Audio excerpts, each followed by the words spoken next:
विद्यार्थियों, इस वीडियो में हम लोग तत्वों की परमाणुविक संरचना बोर मॉडल के अनुसार इसका चित्र बनाना सीखेंगे और दूसरी जो चीज़ हम जानेंगे वो है इलेक्ट्रॉनिक विन्यास करना। तो एक है परमाणुविक संरचना और दूसरा हमारे लिए जानना ज़रूरी है इन परमाणुओं का इलेक्ट्रॉनिक विन्यास। ठीक है। अब परमाणुविक संरचना, परमाणु शब्द से है परमाणु की संरचना, यानी कि परमाणु में जो इलेक्ट्रॉन, प्रोटॉन और न्यूट्रॉन, ये तीनों जो अवपरमाणु कण हैं जिनसे मिलकर कोई भी परमाणु बना है, ये कैसे वितरित होते हैं, कहाँ रहते हैं, कितनी संख्या में रहते हैं, क्या करते हैं, वो संरचना से पता चलेगी। और इलेक्ट्रॉन के बंटवारे की जब हम बात करते हैं, विन्यास मतलब बंटवारा, तो ये कैसे होगा, हम लोग कैसे कर पाएंगे, हम लोग सीखने वाले हैं। इसके लिए हम लोग परमाणु की संरचना के बारे में एक बार ध्यान देते हैं। परमाणु के केंद्र में होता है नाभिक। नाभिक की खोज की थी रदरफोर्ड नामक वैज्ञानिक ने। ठीक है। और बोर के मॉडल के अनुसार ये जो नाभिक है, इसके चारों तरफ एक खास ऊर्जा स्तर वाले कक्ष या कोश, हम लोग कह सकते हैं इनको, ये होते हैं। और इन सबको नील्स बोर ने नाम भी दिया था। तो ये हो गया हमारा नाभिक। और इन कक्षाओं को हम लोग, ये पहली कक्षा, दूसरी कक्षा, तीसरी और ये चौथी कक्षा, इनको इंग्लिश नाम भी दिया गया है KLMN। तो बोर ने ये कहा कि ये जो नाभिक है, नाभिक में दो अवपरमाणु कण रहते हैं। कौन कौन से होते हैं? प्रोटॉन और न्यूट्रॉन की खोज बाद में हुई थी। जब पता चला तब ये पता चला कि ये दोनों कहाँ रहते हैं, नाभिक में रहते हैं। और इसके बाद जो तीसरा अवपरमाणु कण बचा, इलेक्ट्रॉन, ये क्या करता है, ये विभिन्न कोशों में या कक्ष में वितरित रहता है। इनको शेल भी कहते हैं, इंग्लिश में शेल कहते हैं। ये इन कक्षाओं में इलेक्ट्रॉन जो है ना, वो बटे हुए रहते हैं अपनी अपनी संख्या के अनुसार। जिस परमाणु के पास जितने इलेक्ट्रॉन है वो उतनी कक्षा में बटे हो सकते हैं। इसका मतलब ये भी है कि अगर किसी के पास कम इलेक्ट्रॉन है ना, तो हो सकता है कि बस उसके पास K कोश ही हो। अगर किसी के पास ज़्यादा है तो हो सकता है उसके पास K भी है, L भी है, M भी है। कोई परमाणु ऐसा मिलेगा जिसके पास बीच की संख्या में इलेक्ट्रॉन है, तो उसके पास बस K और L, इन्हीं दोनों कोशों में उसके सारे इलेक्ट्रॉन भर जाएंगे। तो इलेक्ट्रॉन की संख्या के आधार पर इन कोशों की संख्या भी निर्भर करती है। जितनी संख्या और उस हिसाब से K L, एक कोश भी हो सकता है, दोनों हो सकते हैं, या फिर 3 कोश हो सकते हैं, या फिर किसी परमाणु के पास ये चारों कोश भी हो सकते हैं। ये सीधा सीधा संबंधित है इलेक्ट्रॉन की संख्या से, क्योंकि ये जितनी संख्या उतने ही कोश होंगे। हम ये जानेंगे कि अब इनका वितरण होता कैसे है। तो ये जो इलेक्ट्रॉन का वितरण है विभिन्न कोशों में, इसके लिए एक नियम प्रस्तुत किया गया था। और ये जो नियम है, स्कीम, इसे हम लोग कहते हैं बोर-बरी स्कीम। और बोर-बरी स्कीम के अकॉर्डिंग हमारे पास एक सूत्र है 2n²। अब ये जो n है ना, ये n क्या बताता है? कोशों की संख्या। जैसे K कोश था, K कोश के लिए पहला नंबर है n। अगर हम लोग L कोश ले तो इसके लिए 2 है, M लें तो इसके लिए 3 है। तो ये जो n है ना, वो इस संख्या को बताता है हर एक कोश की। और हम लोग इस फार्मूला के आधार पर ही बता पाएंगे कि किस कोश में कितने इलेक्ट्रॉन रह सकते हैं। इसका हम लोग उपयोग करना सीखते हैं।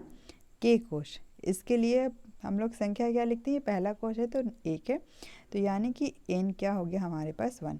फार्मूला का उपयोग करेंगे 2n², तो 2 × 1 का स्क्वायर, ये कितना आएगा? 2। यानी कि K कोश में कितने इलेक्ट्रॉन हो सकते हैं? 2। L के लिए हम लोग करते हैं, L के लिए है 2। फार्मूला में जब हम लोग करेंगे तो ये हो जाएगा 2 × 2 का स्क्वायर, 2 × 4, 8। यानी कि L कोश में कितने इलेक्ट्रॉन रहेंगे? 8। नेक्स्ट M के लिए हम लोग थर्ड कोश, थर्ड सेल बोल सकते हैं, तो यहाँ पे हो जाएगा n = 3। फार्मूला में लिखेंगे तो ये हो जाएगा हमारे पास 2 × 9, 18 इलेक्ट्रॉन। तो M कोश में कितने होंगे हमारे पास? 18 इलेक्ट्रॉन होंगे। n के लिए हम लोग लिखते हैं 4, फार्मूला में बिठाएंगे तो ये हो जाएगा 2 × 16, 32 इलेक्ट्रॉन। यानी कि जो n कोश है उसमें कितने इलेक्ट्रॉन रह सकते हैं, 32 इलेक्ट्रॉन, 32 इलेक्ट्रॉन। तो ये जो 2n² का फॉर्मूला है, इस आधार पर हम लोग हर एक कोश m, n, k या फिर l में इलेक्ट्रॉन की संख्या याद कर सकते हैं। और हम लोग ये देख रहे हैं कि सब में इलेक्ट्रॉन की संख्या अलग अलग होती है। दूसरी बात उन्होंने ये कही कि अगर कोई कोश सबसे बाहरी कोश हो, यानी कि मान लेते हैं उसके पास इकलौता k कोश हो, जैसे ये, तो k सबसे बाहर हुआ, तो इस k में अधिकतम 2 इलेक्ट्रॉन ही रहेंगे। अगर कोई सबसे बाहरी कोश l होता है, यानी कि उसके पास ये k है और l है, तो ये जो बाहरी कोश है l, इसमें अधिकतम 8 इलेक्ट्रॉन रह सकते हैं। ऐसे भी l में 8 इलेक्ट्रॉन ही रह सकते हैं। महत्वपूर्ण ये कॉन्सेप्ट तब होता है जब हम लोग m कोश या n कोश की बात करते हैं। अगर मान लेते हैं कोई तत्व है और उसका जो m कोश है ना, उसके पास 3 ही है, तो m जो है वो सबसे बाहर वाला हुआ। तो ये जो बाहरी कोश है इसमें अधिकतम कितने इलेक्ट्रॉन रह सकते हैं, बोर-बरे स्कीम के अनुसार 8 इलेक्ट्रॉन ही रह सकते हैं। और अगर n किसी के पास होता सबसे बाहरी कोश, तो इसमें भी कितने इलेक्ट्रॉन हो सकते हैं, अधिकतम 8 इलेक्ट्रॉन ही हो सकते हैं। उन्होंने ये भी कहा कि सबसे पहले k कोश भरेगा पूरा, फिर l भरेगा, फिर m भरेगा, उसके बाद n कोश में इलेक्ट्रॉन भरेंगे। यानी कि पहले अंदर में इलेक्ट्रॉन भरते जाएंगे, उसके बाद वो बाहर के कोशों में वो इलेक्ट्रॉनों को जगह दिया जाता है। अब इस आधार पर हम लोग परमाणु की संरचना और साथ ही साथ इलेक्ट्रॉनिक विन्यास करना भी सीखेंगे। हम लोग शुरू करते हैं सबसे पहले तत्व हाइड्रोजन से। हाँ, एक और बात ध्यान में रखनी है कि जब हम इलेक्ट्रॉनिक विन्यास करें तो हमें क्या पता होना चाहिए, इन सब की परमाणु संख्या पता होनी चाहिए। हमें परमाणु संख्या पता होनी चाहिए। हाइड्रोजन की परमाणु संख्या कितनी है, 1।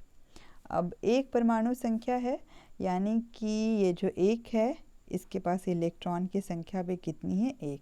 एक और चीज़ ध्यान में रखनी है कि जो परमाणु की संख्या होती है ना 1, उतने ही इलेक्ट्रॉन किसी भी तत्व के पास होते हैं। अगर हाइड्रोजन की परमाणु संख्या 1 है तो इसके पास इलेक्ट्रॉन भी हुआ कितना, 1। अब 1 इलेक्ट्रॉन के लिए इसको कितना कोश चाहिए, एक ही कोश में काम हो जाएगा, क्योंकि k में कितने इलेक्ट्रॉन रह सकते हैं, 2, लेकिन इसके पास तो एक ही है। तो हाइड्रोजन की संरचना क्या हो गई इस प्रकार, ये हो गया नाभिक और ये हो गया 1 इलेक्ट्रॉन, और कोश कौन सा है, k। और इसका अगर हम इलेक्ट्रॉनिक विन्यास भी लिखें, इलेक्ट्रॉनिक विन्यास मतलब ये k, l, m, n में इलेक्ट्रॉन का बंटवारा, तो हाइड्रोजन का इलेक्ट्रॉनिक विन्यास हो जाएगा सिंपली 1, और ये 1 किस में होगा, k कोश में। अगला उदाहरण हम लोग लेते हैं कार्बन का। कार्बन की परमाणु संख्या है 6, यानी कि इसके पास इलेक्ट्रॉन की संख्या भी कितनी होगी, 6 होगी। अब 6 इलेक्ट्रॉन है तो हम लोगों को देखना पड़ेगा कि कहाँ कहाँ जा सकता है। k कोश में कितना इलेक्ट्रॉन रह सकता है, अधिकतम 2। अब कितने इलेक्ट्रॉन बचे, 4। तो ये 4 अगली कक्षा में जाएंगे। अगली कक्षा क्या है, k के बाद l, तो l में कितने हो जाएंगे, 4 इलेक्ट्रॉन। हम चित्र बनाएंगे तो ये हो गया हमारा नाभिक, और इसकी चारों तरफ ये k कोश, इसमें 2 इलेक्ट्रॉन, और क्योंकि और अभी 4 इलेक्ट्रॉन है जो l कोश में जाएंगे, तो हम लोग 1, 2, 3, 4। ये हो गया इसकी परमाणु की संरचना का चित्र। और कार्बन का इलेक्ट्रॉनिक विन्यास क्या हम लोग लिखेंगे, 2, 4। ये इलेक्ट्रॉनिक विन्यास, ये सीधा सीधा ये बताता है कि हर एक कोश में कितने इलेक्ट्रॉन है, यही इलेक्ट्रॉनिक विन्यास है। एक और उदाहरण सोडियम का। सोडियम की परमाणु संख्या है 11, यानी कि इसके पास इलेक्ट्रॉन की संख्या भी कितनी हुई, 11। हम लोग अब देखेंगे k से भरना शुरू होगा, तो k में कितना इलेक्ट्रॉन जाएगा, अधिकतम 2 जा सकता है, 2 चला गया। अब कितना बचा इलेक्ट्रॉन, 11 में से 2 गया, 9। l में अधिकतम कितना इलेक्ट्रॉन जा सकता है, बोर-बरे स्कीम के अकॉर्डिंग 8 इलेक्ट्रॉन। अब बच्चा 1, क्योंकि 8, 2, 10 इलेक्ट्रॉन k और l में चले गए। तो अब तीसरे कोश m में कितना इलेक्ट्रॉन जाएगा, बस 1।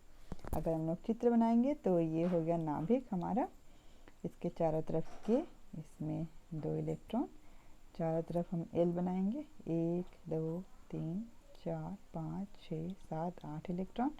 उसके बाद हम बनाएंगे ये m कोश, और m में कितना हो जाएगा, 1 इलेक्ट्रॉन।